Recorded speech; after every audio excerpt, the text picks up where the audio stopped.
is that there is a probable threat, so cargo operation will stop and there's no one will be allowed to come on board, and if necessary, the man already stand by on forward station and up station for immediate departure because of the threat.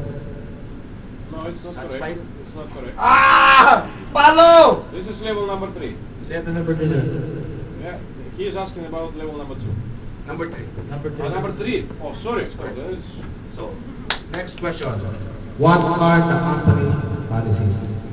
Company policies are safety policy, energy conservation policy, drug and alcohol policy, quality policy, and health policy.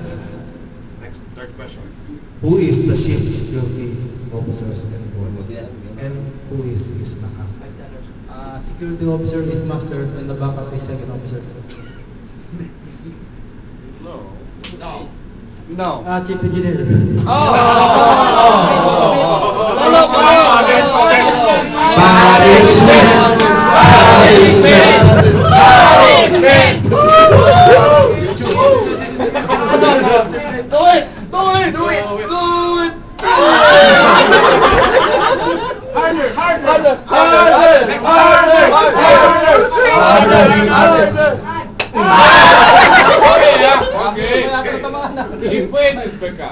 Shipmate is the backup.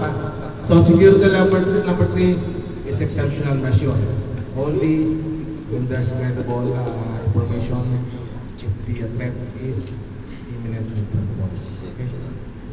Hindi ako talaga nakapag-review eh. Bihis ako sa trabaho ko eh. Who's the last person? Sorry, you this one. Huh?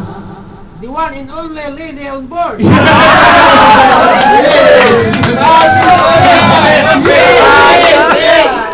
two. Hold on, see?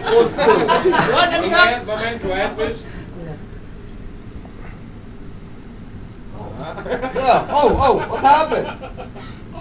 Some code, some sign? Oh no. This is a punishment. Oh, Mamma Mia. What is your responsibility? What is the responsibility of the designated person? Punishment. That's the one. Moment. Oh, okay. Punishment. Alexander, you know your responsibility. yeah? No, general responsibility of the designated person. Of the designated person. My man. Thank you. What is actually designated person doing when he comes on board? What he must do? Let's say designated person is your papa, for example. What he must do? This is number 2. Oh.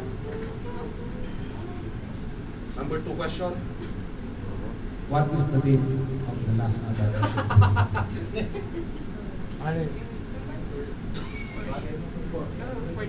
Free fall lifeboat, yeah? Pray for life.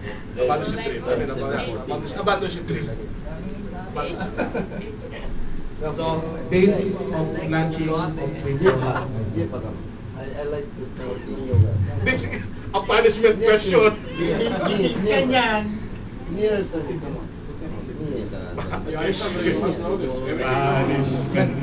Punishment. Punishment.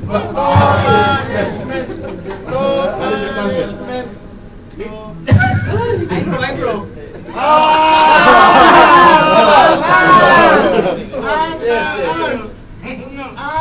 Arms. You know this? What is the how to do this? You will put it in mountain.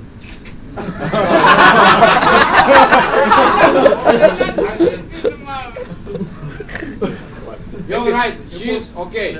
I have the right on the ship, yeah, just to survive one of the crew member on the ship, yeah, during this outage. So then I have the right to say that she's alone here, she's a girl, so then we can say but she must improve, yeah? She must No exception! No exception! Yeah, okay, next you will be exempted and you will be without notary card. Yeah?